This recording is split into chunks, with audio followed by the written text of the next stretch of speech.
Com Cristo eu estou juntamente crucificado, e já não vivo eu, mas Cristo vive em mim. E a vida que agora eu vivo na carne, vivo na fé do Filho de Deus, o qual me amou e se entregou a si mesmo por mim. Gálatas 2, 20. Quantos pronomes pessoais da primeira pessoa há neste versículo? Acaso não são 8? Há uma copiosa presença de eus e meus. O texto não contém nenhum plural, não menciona ninguém mais, nem uma terceira pessoa situada longe, mas que o apóstolo trata acerca de si mesmo, de sua própria vida interior, de sua própria morte espiritual, do amor de Cristo por ele e do grande sacrifício que Cristo realizou por ele, o qual me amou e se entregou por mim. Isso é introdutivo, pois um sinal distintivo do verdadeiro evangelho é que faz ressaltar a individualidade da pessoa. Não nos faz egoístas, pelo contrário, cura-nos desse mal, mas com tudo isso, manifesta em nós uma identidade mediante a qual nos tornamos conscientes, de maneira eminente, da nossa individualidade pessoal. Nos céus noturnos se tinha observado há muito tempo brilhantes massas de luz. Os astrônomos as chamaram de nebulosas. Supunham que eram depósitos de matéria caótica disforme, até que o telescópio de Herschel as identificou como distintas estrelas.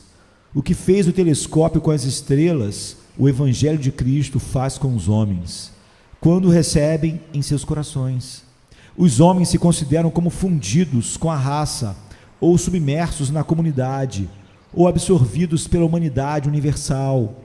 Tem uma ideia muito confusa acerca de suas obrigações independentes para com Deus e de suas relações pessoais para com seu governo. Mas o Evangelho, como telescópio, isola o homem frente a si mesmo, faz com que se veja como uma existência separada e o obriga a meditar sobre o seu próprio pecado, sobre sua própria salvação e sua própria condenação pessoal, a menos que seja salvo soberanamente pela graça.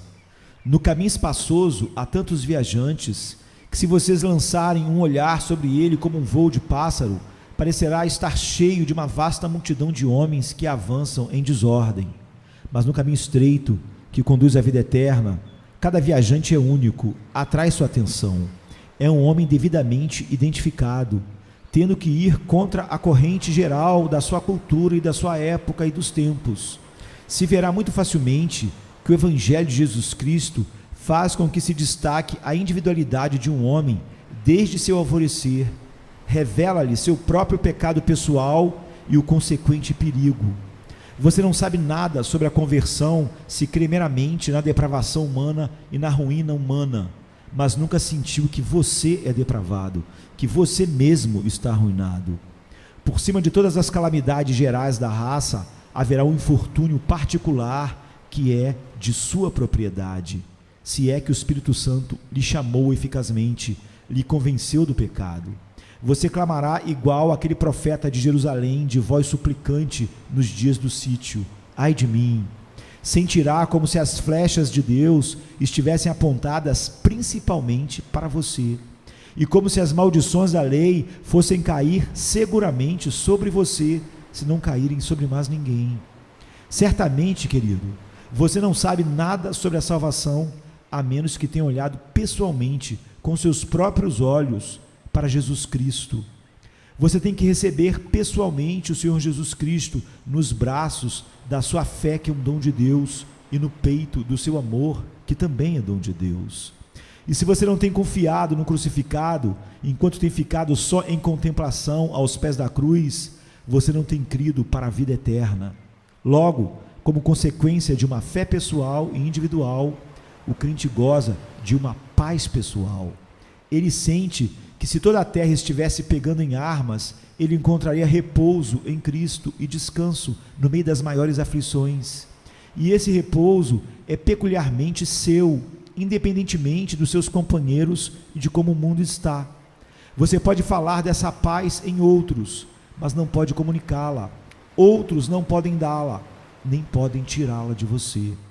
Onde quer que o Evangelho esteja verdadeiramente na alma, logo conduz a uma mensagem pessoal de consagração a Deus. O homem se aproxima do altar de Cristo e exclama: eis-me aqui, ó Senhor supremamente glorioso. Eu sinto que meu culto racional é dar-te espírito, alma e corpo. Que outros façam o que quiserem, mas eu e minha casa serviremos ao Senhor. O homem regenerado sente que a obra de outros não o exonera do serviço, e a fraqueza geral da igreja cristã não pode ser uma desculpa para a sua própria indiferença. Ele se destaca na luta contra o erro, inclusive como um protestante solitário, se fosse necessário, como Atanásio, que clamava: eu, Atanásio, contra o mundo inteiro. Ou trabalha para Deus na edificação de Jerusalém, como Neemias, contentando-se com trabalhar só se outros não querem ajudá-lo. Descobriu que estava pessoalmente perdido e que foi salvo pessoalmente. E agora a sua oração é: Senhor, mostra-me o que queres que eu faça. Aqui estou eu, envia-me a mim. Eu creio que na medida em que nossa piedade esteja definitivamente na primeira pessoa do singular, será verdadeira, forte e vigorosa. Ademais, creio na medida em que compreendemos plenamente nossa responsabilidade pessoal para com Deus, será mais provável que a cumpramos. Mas se não a temos entendido realmente, é muito provável que sonhemos em trabalhar para Deus mediante uma autoridade, em pagar a alguém para fazer algo para nós, e que atuemos como se pudéssemos trasladar a responsabilidade dos nossos próprios ombros para os ombros do pastor, da igreja, as costas de uma sociedade. Achamos que todos são um fracasso, os irmãos, a igreja, o pastor, menos nós. Agora, você é um sucesso? Se você é um fracasso, nada disso te ajuda. Desde seu alvorecer até sua glória do meio-dia, a personalidade da verdadeira piedade é sumamente observável. Todo o ensinamento de nossa santa fé leva para essa direção. Nós pregamos a eleição pessoal, o chamado pessoal, a regeneração pessoal, a perseverança pessoal, a santidade pessoal, e não conhecemos nenhuma obra da graça que não seja pessoal para aquele que a professa. Não há nenhuma doutrina na Escritura que ensine que o homem pode ser salvo pela piedade de outro, ou que pode se salvar por colocar a culpa do seu fracasso na igreja, nos outros, nos irmãos, no pastor. Eu não pude descobrir nada parecido à salvação por patrocínio, exceto no único caso do patrocínio do Senhor Jesus Cristo. Não encontro nenhum ser humano colocado no lugar de outro para ser capaz de tomar a carga do pecado do outro, ou realizar o dever de alguém mais. Eu encontro, na verdade, que devemos levar as cargas uns dos outros com respeito à simpatia, mas não no sentido da substituição. Cada ser humano tem de levar sua própria carga e tem de dar conta de si mesmo diante de Deus. Ademais, as ordenanças do Evangelho nos dizem o mesmo. Quando o homem é sepultado com Cristo, por exemplo, pelo ato público do batismo, não pode estar morto por outro ou ser sepultado por outro, nem pode ressuscitar no lugar de outro. Dá-se o ato pessoal da imersão para manifestar nossa morte pessoal para o mundo, nosso pessoal enterro com Cristo e nossa ressurreição pessoal com Ele. Assim também, na ceia do Senhor, o ato individual de cada pessoa que come e bebe por si mesma declara de maneira muito manifesta que nos apresentamos como indivíduos diante do Senhor, nosso Deus, em nosso vínculo com o Senhor Jesus Cristo. Agora, eu creio sinceramente que nada deve destruir jamais o efeito dessa verdade em nossas mentes.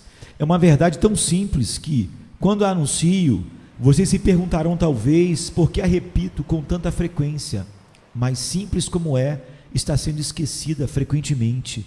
Quantos membros da igreja se escondem atrás da vigorosa ação da comunidade inteira?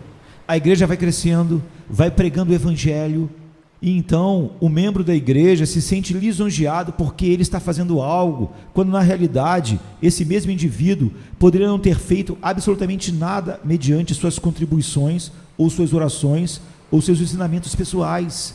Ele não contribui com dinheiro, ele não contribui pregando, ele não contribui fazendo nada, mas como ele é membro, ele acha que faz parte daquilo e está fazendo alguma coisa. Ó ocioso membro da igreja, eu lhe suplico, Sacuda-se do seu pó. Não seja tão infame para apropriar-se dos trabalhos de outras pessoas. Diante do seu próprio Senhor, você se sustentará ou cairá sobre o seu próprio serviço individual ou sua negligência individual. E se você não produzir nenhum fruto por si mesmo, todo o fruto dos outros ramos não lhe servirá de nada. Toda árvore que não dá bom fruto é cortada e jogada no fogo. Todo galho que em mim não produz fruto será tirado. É muito comum também que as pessoas se escondam por trás de uma sociedade. Uma pequena contribuição anual tem sido, com frequência, um manto para uma indiferença crassa com respeito ao santo esforço de propagar a verdade no mundo. Alguém mais se paga que seja um missionário e desempenhe seu trabalho de missões. É esse o caminho do Senhor? É essa a senda da obediência? Eu pago outros para fazer o que eu devia fazer e está tudo bem na minha consciência? Acaso o Senhor não me diz: como me enviou o Pai, assim também eu os envio? Agora notem, o Pai não enviou Jesus Cristo para que ele procurasse um delegado e viesse no lugar dele, mas que Jesus se entregou a si mesmo por nós em um serviço e um sacrifício pessoal. De igual maneira, Jesus nos envia para que soframos e sirvamos. Está bem apoiar o ministro, está bem apoiar o pastor, está bem apoiar e pagar o missionário local para que possa dedicar seu tempo integral a essa obra necessária.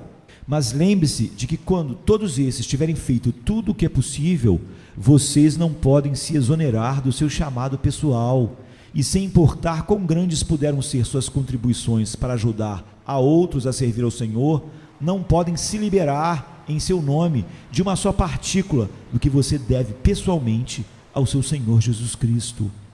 Permitam-me lhe suplicar, irmãos, que se vocês alguma vez se esconderam atrás do trabalho de outros, compareçam em seu próprio caráter e lembre que diante de Deus têm de ser avaliados pelo que vocês sentem, pelo que vocês conhecem, pelo que vocês têm aprendido e pelo que vocês têm feito. Se esconder atrás da igreja, se esconder atrás daqueles que recebem para fazer um trabalho de tempo integral, não vai exonerar vocês do que vocês foram chamados para fazer. É uma mentira absurda que o homem pode inventar para si mesmo. É o cristão um homem por viver na igreja? Acaso uma ratazana é um cavalo porque vive em um estábulo? Esse é um raciocínio tão bom quanto. Um indivíduo deve nascer de novo, ou não é um filho de Deus. Um indivíduo deve ter uma fé viva no Senhor Jesus Cristo, ou do contrário, não é um cristão verdadeiro. E nada faz senão escarnecer do nome de cristão, quando o assume, sem ter parte, nem sorte, nesse assunto.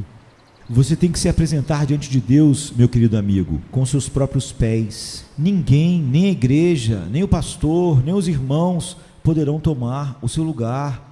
Portanto, julgue por si mesmo, busque a vida eterna, levante seus olhos para a cruz de Jesus Cristo pessoalmente e que seja seu sério empenho que você mesmo seja capaz de dizer: Ele me amou e se entregou por mim. Não mais vivo eu, mas Cristo vive em mim. Todos nascemos sozinhos, viemos a esse mundo como tristes peregrinos para percorrer uma trilha que unicamente nossos próprios pés podem percorrer. Em grande medida, vamos sozinhos pelo mundo, pois todos os nossos companheiros são apenas barcos que navegam ao nosso lado, barcos diferentes que levam, cada um deles, sua própria bandeira. Ninguém pode mergulhar na profundidade de nossos corações. Há armários na alcova da nossa alma que ninguém pode abrir, senão a própria pessoa. Temos que morrer sós. Os amigos podem rodear o leito, mas o espírito que parte tem de alçar voo sozinho. Não vamos ouvir as pisadas de milhares, conforme desçamos ao negro rio da morte. Seremos viajantes solitários ao nos adentrar na terra ignota. Esperamos nos apresentar diante do tribunal em meio a uma grande assembleia, mas ainda para ser julgados como se ninguém mais estivesse ali. Se toda essa multidão é condenada e nós estamos em Cristo, seremos salvos. E se todos eles forem salvos e nós encontrados em falta, fora de Cristo, seremos descartados. Cada um de nós será colocado só nas balanças. Há um cadinho para cada lingote de ouro, um forno para cada barra de prata. Na ressurreição, cada semente receberá seu próprio corpo. Haverá uma individualidade no corpo do ressuscitado naquele dia de prodígios, uma individualidade extremamente marcada e manifesta. Se eu sou condenado ao final, ninguém pode ser condenado pelo meu espírito. Nenhuma alma pode entrar nas câmaras de fogo em meu nome para suportar por mim a indizível angústia. E bendita esperança, se sou salvo, serei eu quem verá o Rei em sua formosura. Meus olhos o verão, e não outro em meu lugar. Os gozos do céu não serão gozos através de um substituto, mas os desfrutes pessoais daqueles que tiveram uma união pessoal com Cristo. Todos vocês sabem disso e, portanto, eu lhes rogo que permitam que essa importante verdade permaneça com vocês. Nenhum homem sensato pensa que outro pode comer por ele, ou beber por ele, ou se vestir por ele, dormir por ele, ou acordar por ele.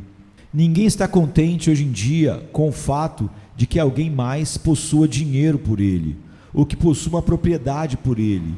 Os homens anseiam possuir eles mesmos as riquezas. Desejam ser felizes pessoalmente, ser reconhecidos pessoalmente. Não lhes importa que as boas coisas desta vida sejam só nominalmente deles, enquanto outros homens se aproveitam e desfrutam das coisas reais. Eles desejam ter um domínio real e um controle de todos os bens temporais. Não façamos papel de tolos com as coisas eternas, mas desejemos ter um interesse pessoal por Cristo e logo aspiraremos dar a Ele, que merece tanto, nosso serviço pessoal, entregando espírito, alma e corpo à sua causa.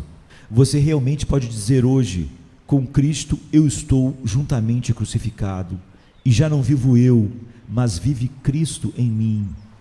E a vida que agora vivo na carne, vivo na fé do Filho de Deus, o qual me amou e se entregou a si mesmo por mim.